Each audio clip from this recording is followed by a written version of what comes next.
안녕하세요. 이번 시간에는 고등학교 정보 저작권에 대해서 한번 우리가 공부해 보도록 하겠습니다. 저작권은 여러분들이 잘 알고 있을 겁니다. 그 인간의 지적 활동을 통해서 얻은 결과물을 저작권이라고 하죠. 그 저작권에 관한 자세한 내용에 대해서 이제 선생님하고 같이 하나하나 공부해 보도록 하겠습니다. 자, 그러면은 요로 좀 당겨 놓고요. 자, 그러면은 이번 시간의 핵심 개념에 대해서 우선 말하겠습니다. 오늘의 핵심 개념은 저작권입니다. 저작권. 자, 저작권에 대해서 이제 한번 공부해 보도록 하겠습니다. 자, 여기에 갖다 놓고. 자, 이번 시간의 학습 목표 첫 번째, 저작권 보호 제도에 관해 말할 수 있다. 여러분들이 이제 이번 시간에 공부함으로써 저작권 보호 제도에 대해서 말할 수 있습니다. 또 두 번째는 소프트웨어 저작권을 올바르게 사용할 수 있다. 자, 이제 한번 공부해 보도록 하겠습니다. 자, 저작권이란 무엇이냐? 여러분들이 그 저작권에 대해서 잘 알 것입니다.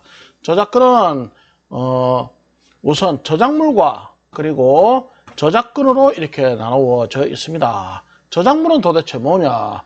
저작물은 인간의 사상 또는 감정을 표현한 창작물을 저작물이라고 하죠.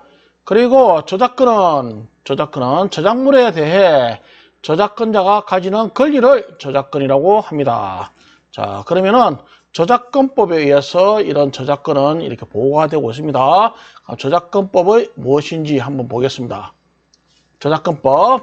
저작권법은 여기에 보다시피 저작자 이익 보호뿐만 아니라 저작 인접권자의 이익도 보호하며 학문의 연구 또는 보도, 비평을 자유롭게 이용할 수 있도록 공정한 이용을 도모하고 문화 및 관련 산업의 향상과 발전에 이바지함을 목적으로 합니다. 그러면은 이 저작권이라는 것이 인정되려면 인정돼야 할 조건이 있게 되겠죠. 뭐 여러 가지 있겠지만 뭐 창작물이어야 되고 뭐 또 표현돼야 하고 이런 것들이 있어야 됩니다. 그리고 뭐 저작권의 보호 기간은 또 우리가 살아있는 동안과 죽었을 적에는 뭐 70년 동안 보호한다 하는 그런 조항이 있습니다. 자, 그러면 이제 하나하나 보겠습니다. 자, 우선 저작권의 인정 조건. 저작권이란 어떠한 조건이 만족되었을 적에 저작권으로 이렇게 인정되느냐 한번 보겠습니다. 자, 우선 표현이 되어야 합니다. 표현이. 그리고 두 번째, 창작물이어야 합니다. 남의 것을 이렇게 그대로 복제해서 쓰는 것은 저작권 위배가 되겠죠. 그래서 자기가 직접 만든 창작물이어야 합니다. 그리고 생각이나 감정을 표현한 것이어야 한다. 이렇게 되어 있습니다. 그리고 인간의 지적 활동을 통해 얻은 결과물이어야 한다. 이러한 조건이 이렇게 만족이 되었을 때 저작권으로 인정합니다. 그러면 저작권은 몇 년 동안 보호가 될까요? 자, 그럼 여러분들이 알다시피 저작권은 여기에 저작자가 생존해 있는 동안, 살아있는 동안과 그리고 저작자가 사망한 후에 이렇게 70년 동안 이렇게 저작권을 보호합니다. 그러면은 가령 무슨 저작자가 한 명이 아니고 뭐 10명이다. 이럴 경우에는 그러면은 언제까지 이렇게 보호합니까? 하는 그런 의문이 있을 수가 있겠죠. 네, 그럴 적에는 10명이 모두 살아있는 동안과 그리고 제일 마지막에 사망한 사람으로부터 70년 동안 이렇게 보호가 됩니다. 알겠습니까? 자, 이런 부분을 여러분들이 유념해주고, 자, 그러면 저작권이 보호받는 저작물은 도대체 어떤 것이 있느냐 한번 보겠습니다. 자, 저작권의 보호를 받는 저작물. 우선 일반 저작물과 특수 저작물로 나누어져서 한번 보겠습니다. 자, 우선 일반 저작물은 어떤 것이 있는가 한번 보겠습니다. 음악 저작물, 어문 저작물. 뭐 이런 내용들은 여러분들이 보면 다 알 겁니다. 사진 찍은 것, 영상 제작한 것, 연극 저작물, 도형 저작물, 건축 저작물, 미술, 또 컴퓨터 프로그램 저작물, 이 소프트웨어 같은 프로그램 한 것도 역시 저작물에 속합니다. 그 다음 특수 저작물은 어떻게 되느냐. 특수 저작물은 여기에 보다시피 2차적인 저작물, 그러니까 1차적으로 저작한 것 같다가 또 편집해 가지고 2차적으로 좀 더 아이디어를 더 가미해 가지고 만들었다든지 그런 경우, 이런 2차적인 저작물, 편집 저작물, 데이터베이스 저작물, 이런 것들이 2차 저작물에 속하면서 이 특수 저작물에 속합니다. 이런 것들이 다 이 저작권의 보호를 받는 저작물이 되겠습니다. 자, 그러면은 또 살펴봅시다. 자, 그런데 자기가 아무리 새로 창작하였다 하더라도 저작권의 보호를 받지 못하는 저작물이 있을 수가 있습니다. 어떤 것이냐? 이것은 사회 공공이익을 위해 법의 보호를 받지 못하는 저작물, 이런 것도 있습니다. 공공이익이 우선이기 때문에 아무리 개인이 자기가 저작권을 이렇게 주장한다 하여도 사회 공공이익이 우선인 그런 저작물의 경우에는 저작권 보호를 받지 못하는 경우가 있습니다. 그리고 보호기간이 만료되거나 저작권이 포기된 저작물, 앞전에서 보다시피 사망한 후 70년 지난 그런 경우에는 보호기간이 만료되었기 때문에 이런 경우는 저작권의 보호를 받지 못하겠죠. 이미 기간이 만료되었으니까. 자, 그리고 저작권자의 허락 없이 이용 가능한 저작물도 있습니다. 자, 어떤 것이냐? 자, 그러면 첫 번째 하나하나 보겠습니다. 재판 과정에서의 복제, 아직 그 결과가 나오지 않았기 때문에 이용 가능합니다. 그 다음 학교 교육 목적의 이용, 이런 것은 영리 이용이 아니기 때문에 역시 이용 가능합니다. 시각장애인을 위한 복제, 프로그램 코드 역분석, 정치적 연설의 이용, 시사 보도를 위한 이용, 사적 이용을 위한 복제, 또 비영리 목적의 공영방송, 이런 경우는 저작권의 허락 없이 이용이 가능한 저작물이 되겠습니다. 자, 그러면 저작권의 종류에 대해서 한번 또 살펴보겠습니다. 저작권의 종류는 크게 저작재산권과 또 저작재산권과 저작인격권으로 나누어질 수가 있습니다. 자, 우선 저작인격권. 자, 이 저작인격권에는 공표권, 생명표시권, 동일성 유지권, 이런 것이 있습니다. 자, 그러면은 저작인격권이란 도대체 무엇이냐? 저작인격권은 저작물을 저작자의 인격적 표현으로 보고 다른 사람이 그 저작물을 이용할 때 저작자의 인격이 훼손되지 않게 해야 한다는 취지에서 인정되는 권리입니다. 저작인격권. 그래서 양도나 상속이 인정되지 않고 저작자가 사망하면 함께 소멸되는 그런 저작권이 바로 저작인격권입니다. 자, 그 다음 두 번째, 저작재산권. 자, 저작재산권.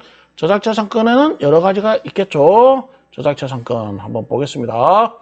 전시권, 또 공중송신권, 대여권, 배포권, 2차적 저작물 작성권, 복제권, 공연권, 이런 것이 있습니다. 이 저작재산권은 뭐냐 하면은 저작자의 재산적 이익을 보호하는 권리입니다. 제3자가 이용하는 것을 허락하고 대가를 받을 수 있는 권리입니다. 그래서 물질적인 그런 정당한 대가를 받고 자기의 저작재산권을 갖다가 허락하게 되겠죠. 그래서 저작재산권은 저작인격권과 달리 자유롭게 양도하거나 사용을 제한할 수가 있습니다. 우리가 보통 말하는 그런 저작권이 여기 있는 저작재산권에 많이 속하게 되겠죠. 자, 그러면 또 한번 저작권을 보호받는 방법에 대해서 이제 한번 또 살펴보겠습니다. 자, 저작권의 보호 방법. 저작권자는 저작권법에 따라 다른 사람이 복제, 공연, 전시, 방송, 전송 등의 방법으로 이용하는 것을 허가하거나 금지할 수가 있다. 물론 이럴 적에는 물론 돈을 받는다든지 이렇게 해서 허락을 한다든지 하겠죠. 자, 그러면은 저작물을 갖다가 이용할 적에는 올바른 절차가 어떻게 해야 되느냐? 자, 제일 처음에 어떤 저작물을 이용할 것인지 결정해야 되겠죠. 그리고 이용할 저작물이 보호받는 것인지 보호받지 않는 것인지 확인을 해야 됩니다. 그래서 저작물 이용 방식이 저작권법상 허용되는 방식인지 확인하고 그 저작권자에게 저작물 이용에 대한 허락을 받습니다. 이때 그 사용에 대한 대가는 지불을 해야 되겠죠. 그리고 허락받은 범위 내에서 이용해야 됩니다. 그 허락을 갖다가 가령 뭐 1에서 10가지 중에서 한 5가지만 허락했는데 6에서 10가지 넘치게 이렇게 저작물을 이용했을 적에는 그에 대한 또 그 대가를 준다든지 하지 않으면은 저작권법에 걸리게 됩니다. 그래서 이런 거 할 적에는 꼭 유념해야 됩니다. 자, 그 다음 또 보겠습니다. 우리가 정보 시간에 이렇게 소프트웨어를 제작하는데 이런 소프트웨어에 대한 저작권은 무엇인가 한번 보겠습니다. 이 소프트웨어 저작권은 컴퓨터에서 작성한 소프트웨어의 저작권에 대한 것입니다. 그래서 사용 권리에 따라서 상용 소프트웨어와 공개 소프트웨어 저작권으로 이렇게 분리가 됩니다. 자, 그러면 또 한번 보겠습니다. 상용 소프트웨어는 말 그대로 여기 보다시피 영리를 목적으로 만들어진 소프트웨어입니다. 그래서 판매를 해서 영업이익 또는 자기 판매를 해서 자기가 물질적인 이익을 얻기 위해서 만들어진 그런 소프트웨어겠죠. 그래서 실행 파일만 제공하고 요 소스코드는 제공하지 않습니다. 소스코드까지 줘버리면은 그냥 자기가 개발한 그런 모든 원천적인 그런 프로그래밍까지도 다 주게 되겠죠. 그래서 소스코드는 주지 않습니다. 자, 그 다음 공개 소프트웨어는 뭐냐? 누구나 자유롭게 사용하고 수정하거나 재배포할 수 있도록 공개된 소프트웨어입니다. 우리가 인터넷에서 이렇게 무료로 이렇게 다운받는 그런 프로그램, 이런 소프트웨어는 요 공개 소프트웨어에 속하게 되겠죠. 그 다음, 우리가 이제 여기까지 쭉 이렇게 살펴봤는데, 자, 우리가 한번 쭉 공부한 것 중에서 저작권 보호 방법에 대해서 말해보세요. 이렇게 되어 있습니다. 여러분들이 저작권 보호 방법 앞부분에 쭉 보고 저작권 보호 방법을 쭉 한번 살펴보세요. 잘 모르면은. 자, 그러면 저작권 보호 방법은 우리가 앞에서 보다시피 이 저작권자의 허락을 받아서 이렇게 저작권을 갖다가 행사를 해야 되겠죠. 그래서 보호받는 것은 일반적으로 저작권법에 의해서 보호를 받게 되는데 이 부분에 대해서 한번 여러분들이 한번 생각해 보고 정답을 또 한번 적어 보세요. 자, 그 다음 두 번째, 소프트웨어 저작권에 대해 말해 보세요. 우리가 방금 얘기했죠. 공개 소프트웨어와 그리고 상용 소프트웨어, 이렇게 공개 소프트웨어는 무료 저작권이고 무료 소프트웨어이고, 그 다음에 상용 소프트웨어, 공개 소프트웨어, 상용 소프트웨어는 돈을 받고 이렇게 소프트웨어를 갖다가 빌려준다든지 판매하는 그런 경우가 되겠죠. 그래서 이 부분에서 여러분들이 한번 적어보세요. 쭉 적어보고 이제 충분히 생각하고 적었다고 생각하고 한번 우리가 정답을 한번 보겠습니다. 정답을 보고 여러분들이 생각하는 정답과 여기에 제시된 정답이 맞는지 한번 확인합시다. 자, 저작권의 보호 방법 다 생각했습니까? 한번 보겠습니다. 여기 앞부분에 다 있습니다. 저작권자는 저작권법에 따라 다른 사람이 복제, 공연, 전시, 방송, 전송 등의 방법으로 이용하는 것을 허가하거나 금지할 수 있다. 그래서 저작권법에 의해서 보호를 하겠죠. 그 다음 소프트웨어 저작권은 뭐냐?